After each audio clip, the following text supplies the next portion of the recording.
आज फिर मेरे पास रोहित मिलने के लिए आया, हाँ वही 9th क्लास वाला। आज उसकी समस्या कुछ अलग ही थी। उसकी वो समस्या थी जो मुझे लगता है भारत के अधिकांश बच्चों के साथ है। जब मैं पढ़ता था तो मेरे साथ भी ये दिक्कत होती थी। वो अपने एग्जाम देने गया और एग्जाम के अंदर अपना आंसर भूल गया। आंसर भूल गया मतलब वो पहला अक्षर भूल गया। उससे ये फील तो था कि उसे आंसर आता है, लेकिन समझ में नहीं आ रहा था याद कैसे करे, कैसे इसको नोटबुक पे नोट करे। उसको दिमाग पे पहला अक्षर नहीं आ रहा था। क्या कभी आपके साथ ऐसा हुआ है? मेरे साथ तो बहुत होता था। फिर हम क्या करते हैं जब हमें पहला अक्षर याद नहीं आता? हम इस तरह सोचते हैं, यार मैं क्या कर रहा था तब जब मैं याद कर रहा था, तो पीछे से मम्मी क्या बोल रही थी, पापा क्या बोल रहे थे, और मैं क्या पढ़ रहा था उस टाइम, किस तरह पढ़ रहा था, क्या खा रहा था मैं। किसी भी कीमत पर मुझे वो आंसर याद आना चाहिए। हम पूरा जोर लगाते हैं, कैसे आंखें बंद करके पूरा जोर लगाते हैं, किसी भी तरह वो याद आ जाए। वो बहुत इंपॉर्टेंट क्वेश्चन है, इससे मेरे मार्क्स डिसाइड होंगे कि मेरे मार्क्स कितने आने वाले हैं। और अगर मैंने ये आंसर छोड़ दिया तो मेरी परसेंटेज डाउन हो जाएगी। फिर भी वो आंसर याद नहीं। और कब याद आता है वो? बिल्कुल सही कह रहे हैं आप। जैसे ही एग्जामिनेशन हॉल से हम बाहर आए, इतने में आंसर याद आ जाता है। लेकिन तब क्या वो आंसर काम का है? क्या टीचर मान जाएगा इस बात के लिए कि आपको आंसर आता था लेकिन आपको पहला अक्षर नहीं आया? सबसे ज्यादा गुस्सा पता कब आता है? जब आपको आंसर आता हो और आप उसको लिख ना पाए। भाई मैंने नहीं पढ़ा तो मुझे काहे का गुस्सा? मुझे कोई गुस्सा नहीं है, नहीं पढ़ा भाई, मैंने चैप्टर ही नहीं पढ़ा, वो मैंने वो क्वेश्चन ही नहीं पढ़ा, तो कैसे लिख के आता? तो वो इरिटेशन या वो गिल्ट नहीं होता। और जैसे ही आंसर आता हो फिर भी ना लिख पाऊं, तो जो गुस्सा आता है ना अपने आप पर, जो इरिटेशन होती है अपने आप पर, वो उसके शब्द नहीं है, उसके मायने नहीं बता सकते। और ये मेरे साथ बहुत बार हुआ है। अगर आपके साथ हुआ है तो कमेंट बॉक्स में यस लिखिएगा। फ्रेंड्स, मैं विकास नागरू, माइंड ट्रेनर, आपके लिए इसी प्रॉब्लम का सॉल्यूशन लेके आया हूं। ये प्रॉब्लम इतनी बड़ी है, इसको आप इसका लार्ज इंपैक्ट देखिए। आपका 12th बोर्ड का एग्जाम चल रहा है और आपका फेवरेट कॉलेज है डीयू, आपका फेवरेट कॉलेज है मिठी बाई, और आप वहां पर एग्जाम दे रहे हैं। आपको सारा पेपर आता है, लेकिन एक क्वेश्चन के अंदर आप अटक गए। आपको उसका आंसर आता है लेकिन आपको पहला शब्द नहीं आ रहा। उसकी वजह से आपकी परसेंटेज डाउन हो गई, आपको अपना फेवरेट कॉलेज नहीं मिल रहा। एक छोटी सी प्रॉब्लम की वजह से। आपका मन था कि आपको टॉप कॉलेज में एडमिशन लेना है और या आपको अपने पसंद का सब्जेक्ट लेना है, और आपकी एक छोटी सी गलती की वजह से आपको आंसर याद नहीं आया, आप उस सब्जेक्ट को नहीं ले पाए। क्यों? क्योंकि आपके उस पर्टिकुलर आंसर ना आने की वजह से आपके मार्क्स कट गए। और तो और आपके घर वाले भी नहीं मानते कि हाँ आपके साथ एक्चुअली में ऐसा हुआ होगा। सभी ये मानते हैं कि यार आपने पढ़ाई नहीं की होगी, लेकिन ये होता है और भारत के अधिकांश बच्चों के साथ होता है। आपको जैसे पता ही है, हमारे जितने भी सॉल्यूशन है ना, बहुत ही प्रैक्टिकल हैं और सारे के सारे ऐसे हैं जो 30 सेकंड से लेके 1 मिनट के अंदर पूरे हो सकते हैं। यानी कि आपको अलग से कोई 1 घंटा हमारे साथ नहीं बैठना कि आपको 1 घंटे के हमारे साथ बैठ के क्लास लेनी पड़ेगी। ना ही मैं आपको यहाँ पर कोई ये बताने आया हूँ कि आपको 2 घंटे डेली ये वाला योगा करेंगे या ये वाली एक्सरसाइज करेंगे तो आपका ये वाला प्रॉब्लम दूर हो जाएगा। सिर्फ 1 मिनट अगर आप पूरे दिन में हमें दे सकते हैं तो मैं आपको गारंटी वर्ड यहाँ पे यूज कर रहा हूँ कि आप कभी भी अपना पहला अक्षर, ये जो रिकॉल वैल्यू का प्रॉब्लम आता है ना, जो याद किया और याद ना आने का प्रॉब्लम है ना, जिसकी वजह से हमारे मार्क्स कट जाते हैं, जिसकी वजह से हमारा करियर खराब होने के चांसेस हो सकते हैं क्योंकि हमें अपना फेवरेट कॉलेज नहीं मिला, वो दूर हो जाएगा। करना क्या आपको? जैसे मैं मुस्कुरा रहा हूँ वैसे आपको मुस्कुराना है और ऐसी चेयर पे बैठ जाना है। कमर को सीधी रखना है और गर्दन को सीधा रखना है। इसे बोलते हैं LDB method, long deep breath method. बहुत आसान है। हाँ मुझे पता है सांस लेनी सबको आती है, लेकिन आज जैसे हम सांस लेंगे वैसे ही आपको, जैसे मैं बता रहा हूँ वैसे के वैसे सांस लेनी है। समझ में आ रही मेरी बात? मुस्कुराते हुए क्या करना है आपने?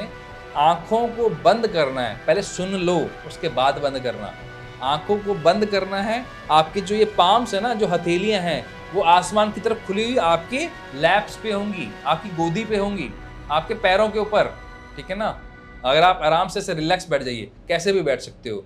आप चौकड़ी मार के बैठ सकते हो, यानी कि क्रॉस लेग करके बैठ सकते हो, आप चेयर पे बैठ सकते हो, जैसा आपका मन है वैसे बैठ जाइए। अब आपको क्या करना है? रिलैक्स होकर बैठना है, मुस्कुराते हुए आंखें बंद रखनी है। और अब क्या करना है? अपने राइट हैंड से आपको जैसे जैसे बोलूँ आपको वैसे वैसे इंस्ट्रक्शंस को फॉलो करना है और वैसे वैसे एक्शन करना है। आपको राइट हैंड को ऊपर लेके जाना है, जैसे आप सांस अंदर लेके जाएंगे ऐसे। ब्रीथ इन, होल्ड, ब्रीथ आउट,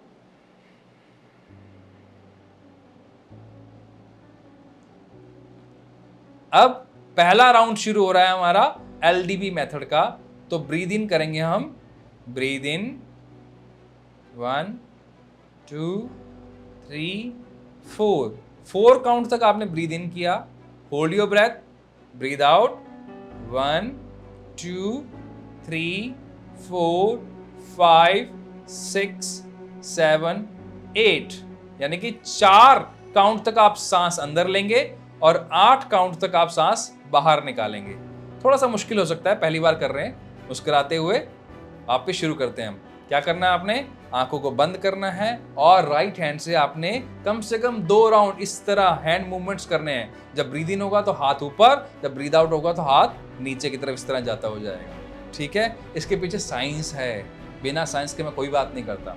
चलिए शुरू करते हैं। आंखें बंद, मुस्कुराहट, कमर सीधी, और अब पहले काउंट के साथ breathe in 1 2 3 4, hold, breathe out 1 2 3 4 5 6 7 8।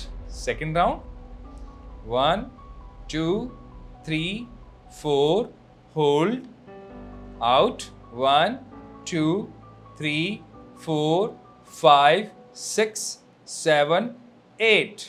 अब अगले 3 राउंड बिना हैंड मूवमेंट्स के, breathe in 1 2 3 4, breathe out 1 2 3 4 5 6 7 8। One more time, breathe in 1 2 3 4, exhale 1 2 3 4 5 6 7 8। One more time, breathe in 1 2 3 4, breathe out 1 2 3 4 5 6 7 8। Just relax. हमारे 5 राउंड्स हो चुके हैं, जस्ट रिलैक्स। धीरे से आंखें खोल लीजिए। कैसा लग रहा है सबको? मस्त, रिलैक्स्ड, एकदम ब्रेन बिल्कुल काम स्टेज पे पहुंच गया है। इसको करने में कितनी देर लगी? अगर मैथमेटिक आती है तो 4 सेकंड्स इन, 8 सेकंड आउट, 8 और 4 12। कितने राउंड किए हमने? 5। 12 मल्टीप्लाई बाय 5 यानी कि 60 सेकंड्स, यानी कि 1 मिनट लगा इस एक्सरसाइज में। अब आप एग्जामिनेशन हॉल में, और वहां पर आपको पहला आंसर, मतलब आपको आंसर आता है लेकिन पहला अक्षर आप भूल गए हो। करना क्या है? सिर्फ आराम से बैठ जाना है, क्योंकि आप डेली प्रैक्टिस कर रहे हो तो आपको हैंड मूवमेंट की अब जरूरत नहीं है। और जस्ट रिलैक्स और take a long deep breath, conscious long deep breath, normal breath नहीं, कॉन्शियस लॉन्ग डीप ब्रेथ। उससे क्या होगा? ब्रेन को प्रॉपर ऑक्सीजन जाती है। जो ये नर्व्स जुड़ी हुई है ना हमारी इसके साथ, वो स्क्वीज नहीं हो रही, अब ओपन हो गई और आपने प्रॉपर ऑक्सीजन ब्रेन को दे दी। ब्रेन रिलैक्स स्टेट में आ गया। जैसे ही आप रिलैक्स स्टेट में आते हो आपको आंसर याद आ जाता है। ऐसा क्या होता है जब एग्जामिनेशन हॉल में तब याद नहीं आया और बाहर याद आ जाता है? क्योंकि एग्जामिनेशन हॉल में आप पूरा स्ट्रेस लगा देते हो, अपना पूरा जोर लगाते हो आंसर याद आने पर, और वो आपकी ऑक्सीजन फ्लो को रोक देता है, तो आपके ब्रेन को उतनी पावर नहीं मिलती। जैसे ही आप बाहर आते हो, रिलैक्स हो जाते हो क्योंकि पेपर हो चुका है, आंसर याद आ जाता है। वही सेम स्टेट हमने एग्जामिनेशन हॉल में कर। अभी आपने क्या किया? एक लंबी गहरी सांस ली और छोड़ दिया। ब्रेन को लगा भी रिलैक्स हो चुका है, उसने आंसर को रिकॉल करने में आपकी हेल्प की। और इतनी छोटी सी एक्सरसाइज करने में 1 मिनट लग रहा है, और दिन में अगर आपने 3 बार कर लिया तो आपका ब्रेन का लेवल आप सोच के देखिए कहाँ चला जाएगा। आप कभी भी याद किया हो कभी भूलेंगे नहीं। इस तरह की हमने लगभग 21 टेक्निक्स बना रखी हैं, साथ में अल्फा लेवल का म्यूजिक दे रखा है। हमारा जो फ्लैगशिप प्रोग्राम है ट्यून योर ब्रेन, जिसमें सारी की सारी टेक्निक 30 सेकंड या 1 मिनट की हैं। आज ही ज्वाइन कर लीजिए अगर आप चाह रहे हैं अपनी एकेडमिक को और नेक्स्ट लेवल पे लेके जाना। अभी नवरात्रि और दिवाली का डिस्काउंट भी चल रहा है। 2100 का प्रोग्राम सिर्फ 399 रुपये में मिल रहा है। अगर कभी आपने भी ये प्रॉब्लम फेस की है, या आपको लगता है कि आपके किसी दोस्त, आपके मित्र, आपका बच्चा या आपका कोई भाई बहन किसी के साथ ये प्रॉब्लम है, आज ही इस वीडियो को शेयर कीजिएगा और कमेंट बॉक्स में कभी अगर आपने प्रॉब्लम फेस की है तो उसका आंसर जरूर लिखिएगा। Thank you. जय हिंद।